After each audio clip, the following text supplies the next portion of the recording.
والصلاة والسلام على رسوله الكريم وعلى آله وأصحابه أجمعين. رب اشرح لي صدري ويسر لي أمري واحلل عقدة من لساني يفقهوا قولي. اللهم اجعل أعمالنا خالصة لوجهك ولا تجعل فيها حظا لغيرك. اللهم صل على سيدنا محمد وعلى آل سيدنا محمد وأصحابه وبارك وسلم. السلام عليكم ورحمة الله وبركاته. How's everyone today? Alhamdulillah. We were busy with Surah Mu'minun, verse number. Was it 85? 85, right? If we just read through it very quickly.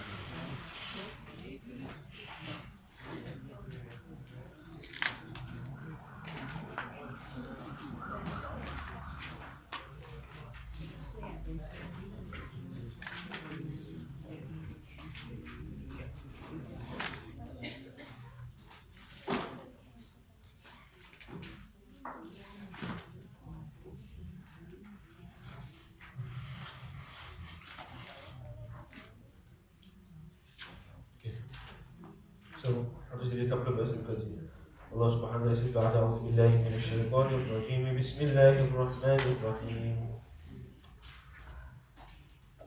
وهو الذي ذرأكم في الأرض وإليه تحشرون وهو الذي يحيي ويميت وله اختلاف الليل والنهار أفلا تعقلون بل قالوا مثل ما قال الأولون قالوا أإذا متنا وكنا ترابا وعظاما أإنا لمبعوثون لقد وعدنا نحن وآباؤنا هذا من قبل إن هذا إلا أساطير الأولين قل لمن الأرض ومن فيها إن كنتم تعلمون سيقولون لله قل أفلا تذكرون.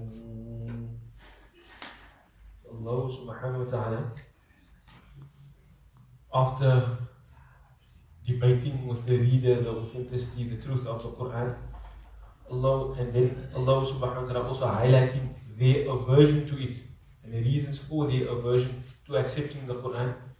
Allah subhanahu wa ta'ala then goes on to speak about Tawheed again. Allah, you see, one pathway to belief is through text. Simply reading the Quran, being amazed by it, recognizing its miraculous nature, and then accepting its content.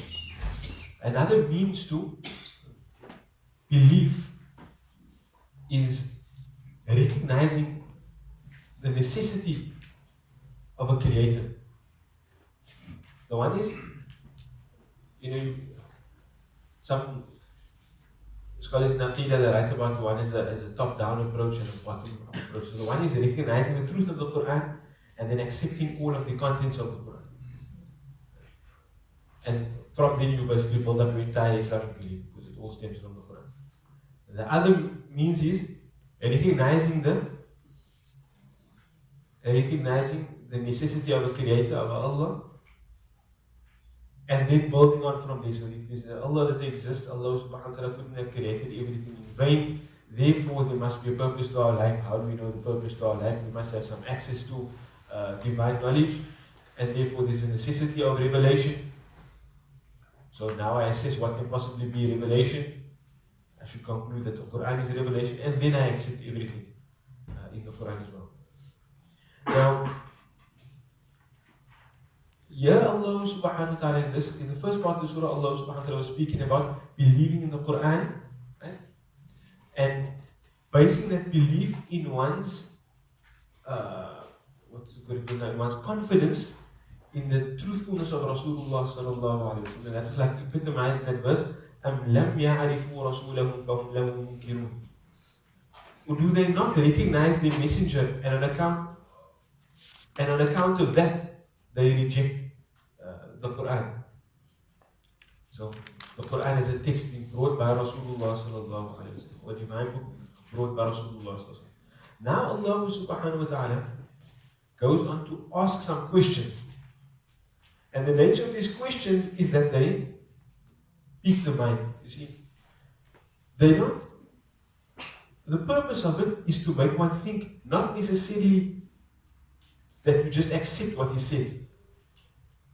And so, even if I don't have confidence necessarily in the authenticity, the question remains a valid question. For example, if I come to you and I tell you, you must believe that there are angels. Right? You may ask yourself, why should I believe that? Then you maybe say, Zachariah, okay, do I trust him? Do I not trust him? Okay, I trust him.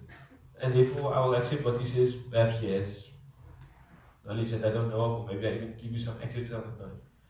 But then another manner of approach would be, I can come to you and ask you,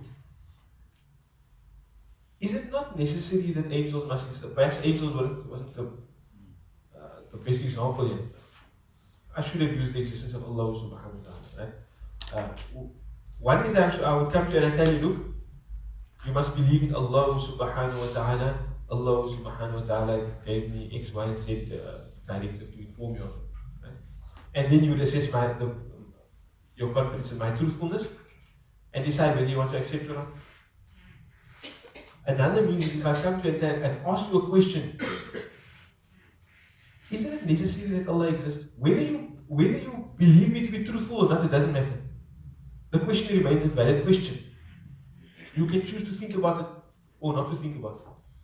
So even if you think he's a liar, I didn't put before you anything that requires you verifying what I'm saying or not. It's just a question.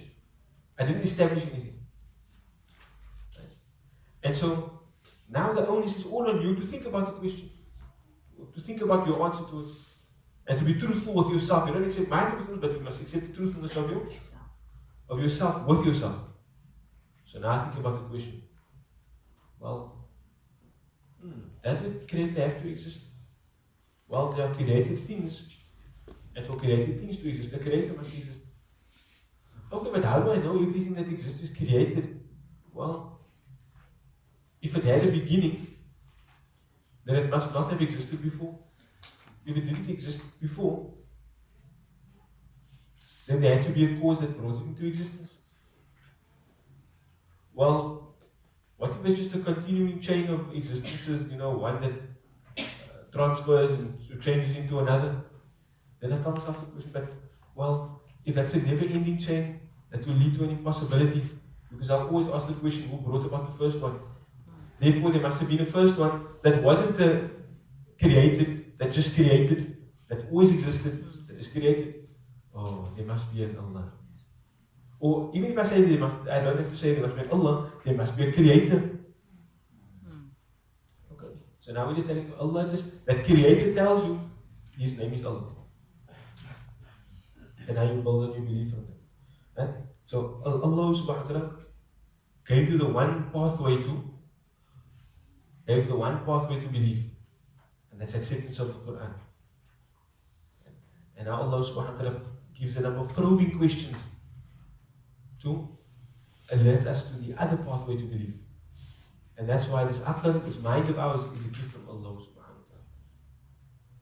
So Allah subhanahu wa ta'ala is saying here, Allah first mentions some of his favors. He says he's the one that scattered you in the earth. And to him it is that you will be gathered. He's the one that gives life and causes death. So Allah is actually already directing your thinking. He's already directing your thinking. He's the one that gives life. He's the one that causes death. He's the one that causes the alternation of night and day. But then Allah says what? Now they bring an objection. They say what the former generation say. They say what the ancients say. What is that? Is it when we die and we turn to dust and bones that we're going to be resurrected? Now you see, the one is Allah subhanahu wa ta'ala is asserting something about himself, his own existence.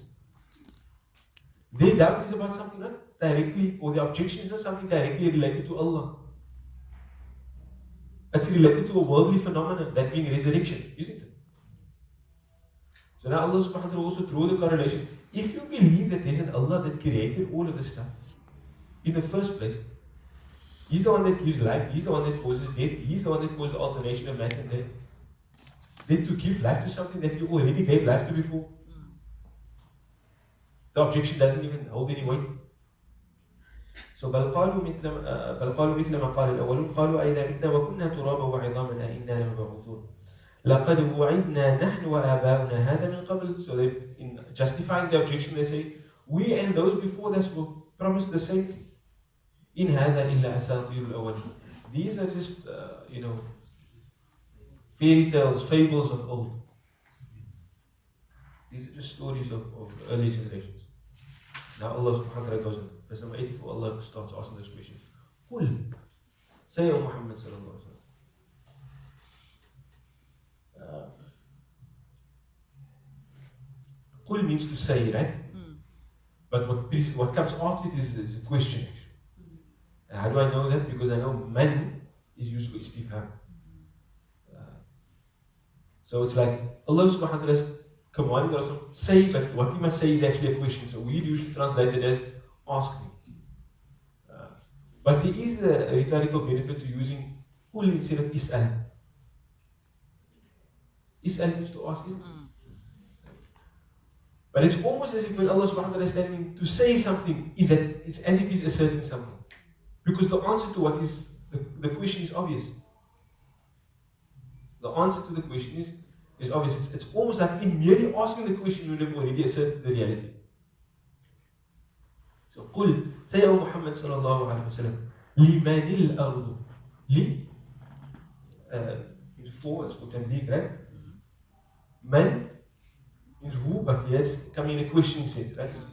Liman, to whom or for whom is al-ard?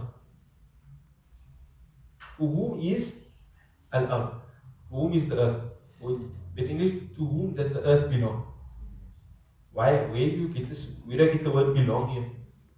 Ownership. Where am I getting this concept of ownership? The lamb. The lamb itself. So there's no word that has milk or milky or anything like that, but the lamb indicates that, because the lamb, it's what we call lamb, tabligh. To who belongs the earth, وَمَنْ فِيهَا, and man whoever is fiha. Yeah. Now, the second man,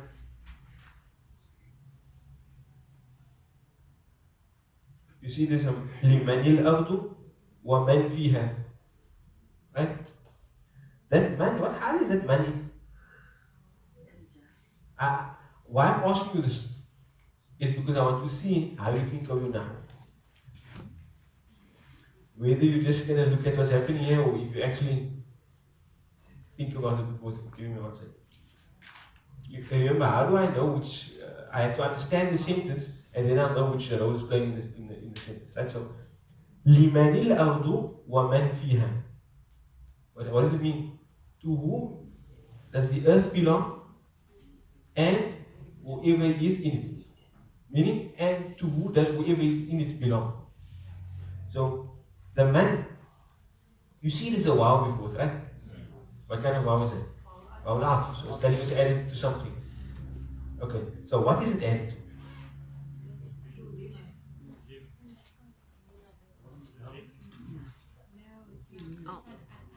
There we go. It's not added to the first man, it's added to the earth. To who does the earth belong? And if I were to just leave out al-ard, to who does whoever is in the earth also belong? So the second man is attached to al-ard, not attached to the first man. Right? It's attached to al-ard, it's not attached to the first man. So like I said, why I asked the question, because I want to you must first think about the meaning. You must first think about the meaning, and then you will understand what function that he is playing in the sentence. To whom does the earth belong, and to whom does whoever is in the earth belong? In kuntum ta'lamun. If you know. سَيَقُولُونَ لِلَّهِ. Soon they will say سيقولون, soon they will say, لله, to Allah. So, who's he speaking about now? The polytheists in the time of Rasulullah. If you ask them, at the old end of everything, who does the earth belong to? They will tell you it belongs to Allah. Right? So obviously this is a people, they were a polytheistic people. They believed in many gods, but they did believe in a supreme God. That means Allah subhanahu wa ta'ala. Now you'll see, or a couple of verses later, there will be something that relates to this very clearly that ties it all together. Right? So Allah subhanahu wa ta'ala says, they believe in a number of gods, but if you ask them, who does everything really belong to? It belongs to Allah subhanahu wa ta'ala. قل من رب السماوات السبع ورب العرش العظيم. قل, say to them, O Muhammad sallallahu alaihi wasallam, again asking a question.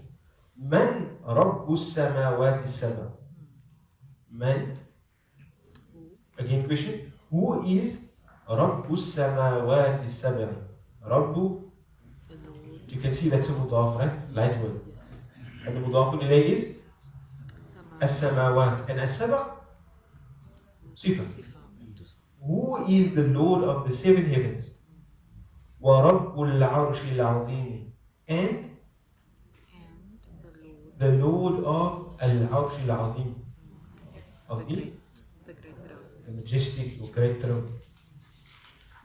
Now tell me here, this one. The first Rabb, also a while before that Ma'tuf, but what's it Ma'tuf on?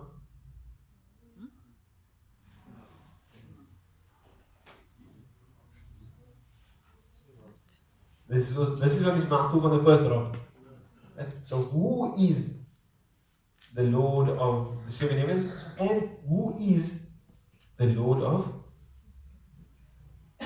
the majestic throne? سيقولون لله. Say to them, or soon they will say, لله. It is for Allah. It is.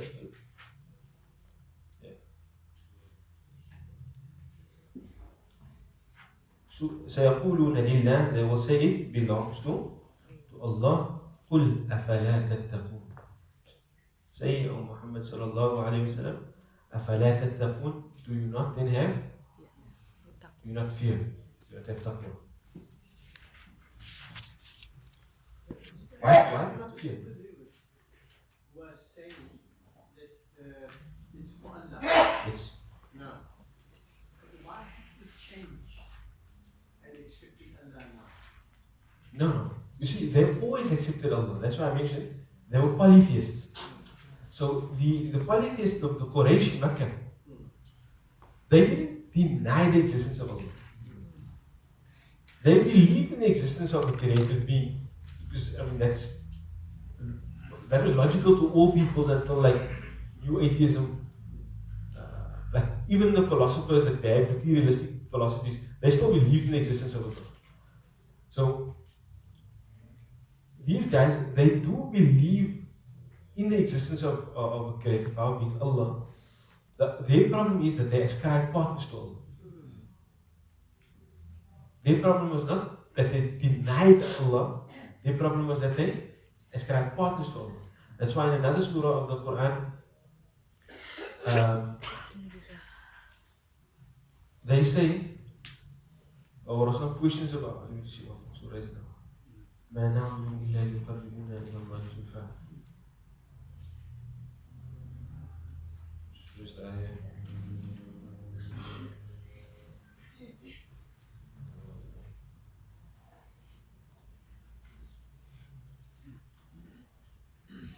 Surah Zumar, at the beginning of Surah Zumar.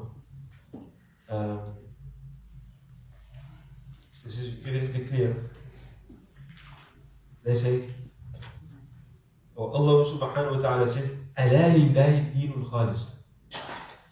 Behold, most certainly, the pure way of life is completely for Allah subhanahu wa ta'ala. وَالَّذِينَ اتَّخَذُوا مِن دُونِهِ أَوْلِيَاءَ. But those that have taken protective guardians other than Him, like the polytheists, مَا نَعْبُدُهُمْ. They say, we do not worship Him إِلَّا لِيُقَرِّبُونَا إِلَى اللَّهِ زُلْفَى, except that they may take us closer to Allah. Except that like we seek an intermediary through all of these other idols to Allah subhanahu wa ta'ala. So, I mean, this was Sheikh's understanding about the polytheists at that time. They believed in a supreme God, but they also believed in a number of other gods. Now, so the problem there was that they made ibadah, they worshipped, but worship is only to be directed at Allah subhanahu wa ta'ala. They worship other than Allah subhanahu wa ta'ala. So Allah subhanahu wa ta'ala is getting at this, asking a number of probing questions to highlight to them, number one, that there is the supreme power. And the conclusion of it will be that if you believe in the supreme power, then you would recognize that only He is worthy of worship. And that's why Allah subhanahu wa ta'ala is going to, just a couple of verses after this, Allah is going to, He's going to make a statement that proves the necessity of His being one. His tawheed, His oneness, which we'll get to in a moment.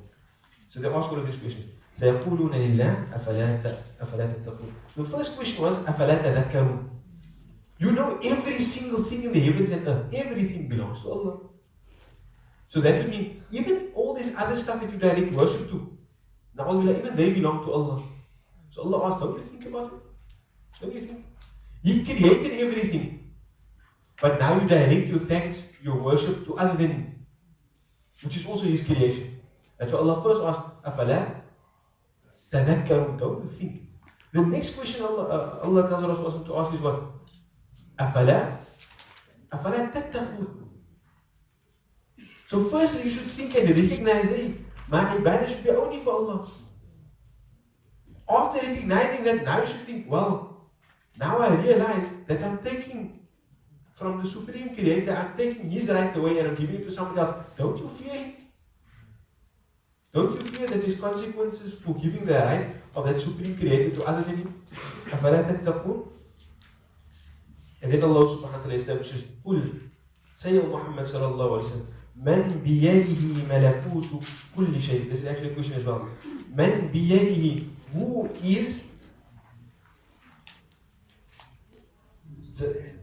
the question is actually, who is مَلَكُوتُ كُلِّ شَيْءٍ بِيَدِهِ? Who is the one that? The dominion, Malakut means dominion or kingdom of what? You can see that's a light word, right? Of all things. The dominion of kulli shay, of all things. Biyadihi. In His. No, yeah. I will say yad over it. We know, I explained to this before. When we come across words like this, what do we generally do? How do we understand it?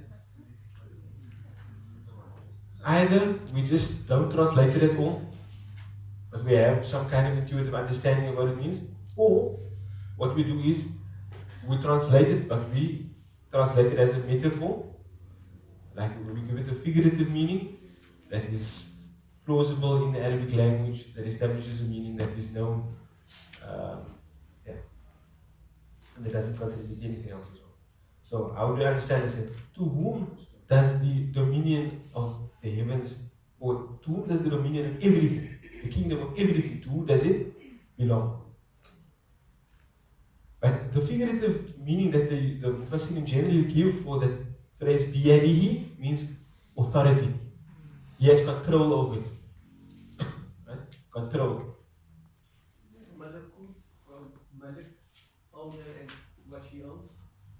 Yes. Malakut is from the root of this mean lam kaf. So essentially, who is in control of everything? وَهُوَ يُجِيرُ. This is a continuation of the question. وَهُوَ يُجِيرُ. What word do you know from this? Back to the word jar. Okay, now you're thinking of jar. Neighbor. Right. The verb here is ajara yujiru.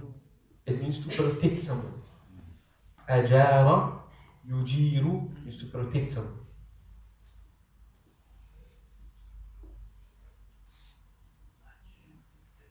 Ajara, yujiru means to protect someone. And I just pointed out the first thing because so you can see some kind of correlation. The word jar means a neighbor. You can kind of understand something with the neighborly relationship. But so also says, وَهُوَ يُجِيرُ, and he protects. He grants asylum, he grants protection, he grants safety. وَلَا يُجَارُ عَلَيْهِ. So ajara means to protect, right? What will the majhul form of that mean? To be protected. So, yeah, yujaru, but ajara means to grant protection. Yujaru will mean to be granted protection. But now when I add the harf alayhi or ala, it will mean to be granted protection against someone. So Allah says, وَهُوَ يُجِيرُ. He, Allah, is the one that gives, He protects, He grants protection. وَلَا يُجَارُ عَلَيْهِ. But protection cannot be granted against Him.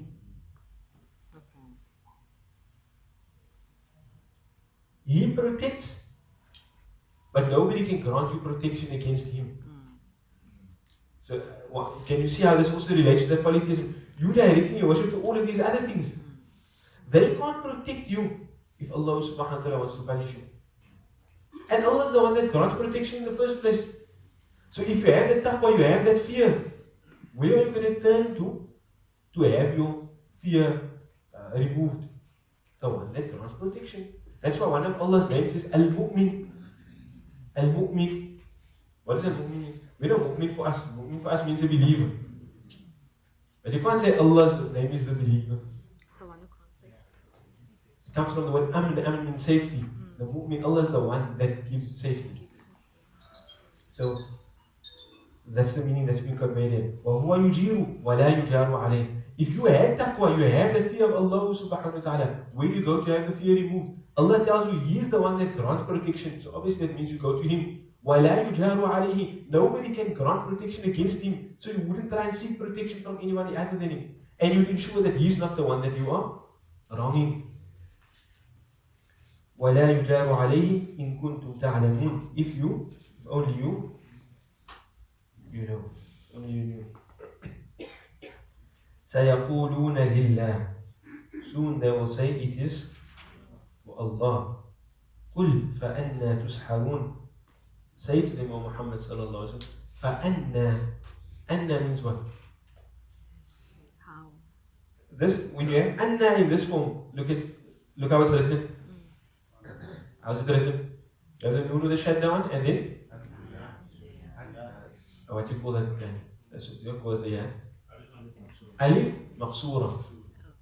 How would you say? Maqsoor means to shorten something. So usually the alif is upright, this guy just got squashed. Now we got a bit of a squiggle in. So alif, maqsoora. When you see anna written like that, because anna can be written a different way. Alif or hamza, noon with a shadda, and just a normal alif. Anna, what does that mean? That's anna plus na. That we. Right. But this one here, anna, has two potential meanings. Both of them are questions. It can either mean where or how. Where or how. And the context will tell you which one is the appropriate one in that context. But it's like these small little words are important to shape your understanding greatly. So anna will mean where or how. فَأَنَّا, so how? تُسْحَرُونَ. How are you? You can say deluded, but it comes from the meaning sihr. It's like for somebody to bewitch you or to do magic on you such that you deluded through them. فَأَنَّا تُسْحَرُونَ. It's like how are you almost like bewitched away from the truth? It's so clear and obvious to you. How do you miss that? It's as if you must Like there must be some black magic done.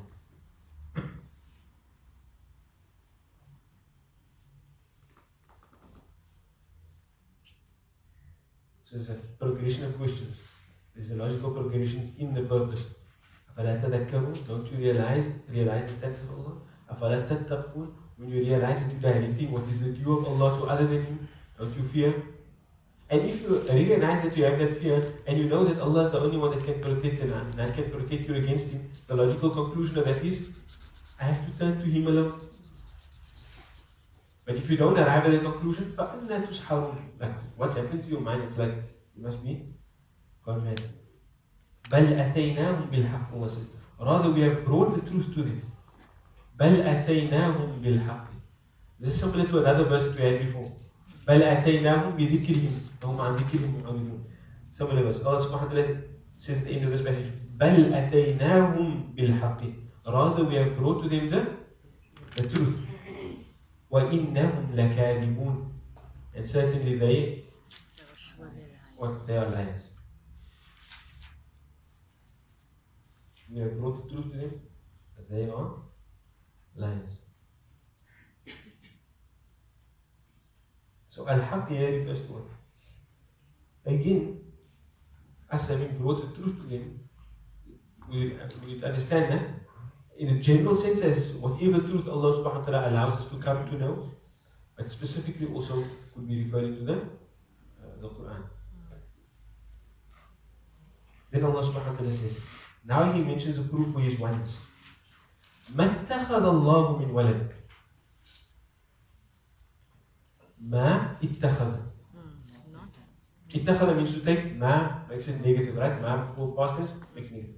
ما اتخذ الله, who's the fa'il? Allah. Allah has not taken min waladin. What does that mean? Any son. You can translate this any son.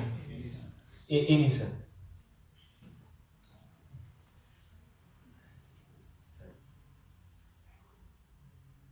And what we translate as any the mean is like showing not even a part of it has Allah subhanahu wa ta'ala taken. There's no such possibility. وَمَا كَانَ مَعَهُ مِنْ إِلَهٍ. وَمَا كَانَ. Again that's negative. وَمَا كَانَ, and there was not. مَعَهُ, with him, مِنْ إِلَهٍ. Again? How do you translate the mean? Any deity. Okay, that's literally, but it means any other God. وَمَا كَانَ مَعَهُ مِنْ إِلَهٍ. Nor was there any other deity with him. Any other ilah means what? Okay? Deity. Anything that is worshipped. Something that to whom worship is directed. Something to whom worship is directed. Yeah. So it says, He doesn't have any child, nor is there any other deity with him, nor is there any other object of worship with him. And what is now? Allah gives a rational argument against that. What does Allah say? Idhan. Idhan means what? Then, but you understand as in that case, meaning if it was like that, if there was another ilah with Allah, or if Allah did have a son, then something else would have been. Then what? لَذَهَبَ كُلُّ إِلَهٍ بِمَا خَلَقَ. لَذَهَبَ. ذهب means what? To go. To go. ذهب, when it comes to the harf bi, means what? To take something away. لَذَهَبَ كُلُّ إِلَهٍ. Every ilah would have taken away ma, that which khalaq.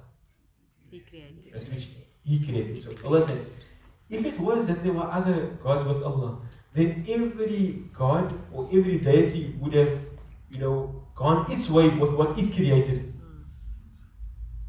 لَذَهَبَ كُلُّ إِلَهٍ بِمَا خَلَقَ وَلَا عَلَى بَعْضُهُمْ عَلَى بَعْضٍ. Ala means what? One. Oh no, I don't know. Ala. Ala means to be, we already understand the meaning of upon, right? But this is not the harf ala. This is not like ala, ila, the harf al-jar. This is a verb here. Oh, that's superior. Ala, to be superiority, to express what, or to manifest one's superiority over them. to overpower, you could even understand it as. Mm. وَلَعَلَى بَعْضُهُمْ عَلَى بَعْضٍ. And then some of them would overpower others. Some of them would manifest their superiority over others. Subhanallah amma yasifun. Subhanallah. Subhan, what does Subhana mean? Okay, yes, Free that's what we from- translated as. What does it mean? Perfection is To be free of from- deficiency. Mm. To be free of deficiency. Right? And remember, we had a discussion, I'm sure, before. Yes. What is Subhan comes from the second bab. Sabbaha yusabbihu tasbih. On the first bab, the masdar is sibaha, means to swim. Right? To swim. So it's not to keep, it's to be aloof, to be distant from any deficiency. Subhanallah, Allah subhanahu wa ta'ala is free from all imperfection. Right? Allah subhanahu wa ta'ala is free amma yasifun, from that which yasifuna, they ascribe. They ascribe attribute to him.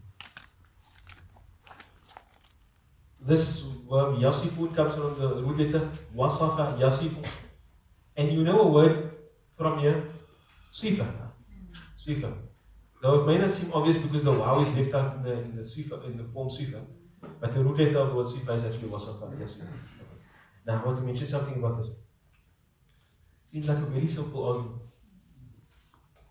Allah subhanahu wa ta'ala is giving you a logical proof. It's both textual and logical because it comes in the Quran, but it's logical, and in this logical proof, Allah subhanahu wa ta'ala is establishing the most fundamental belief of Muslims. As Muslims, what separates us from others is our belief, or our monotheistic belief. Our belief that Allah is number one, and that Allah is unique, indivisible, is neither divisible, nor are there any, nor can there be any equal, like He doesn't form part of a class. Nor is He part of a whole. What I mean by that is, for example, He's not a one such that you can have a 2 and a 3 and a 4. Nor is He a one such that He can be divided into a half or a quarter or a third. He's indivisible and unique. I should rather translate it like that. That's what we believe about Allah subhanahu wa ta'ala. Right? He's not made up of parts, nor is He part of a category or a class. Yeah. There's no equal, no like for Him. But now I want to explain this ayah to you. Allah says, مَا اتَّخَذَ اللَّهُ مِنْ وَلَدٍ وَمَا كَانَ مَعَهُ مِنْ إِلَهٍ. Allah has not taken any child, nor is there any other deity with Him. And then Allah says, hypothetically if there were, what would have happened? لَذَهَبَ كُلُّ إِلَهٍ بِمَا خَلَقَ.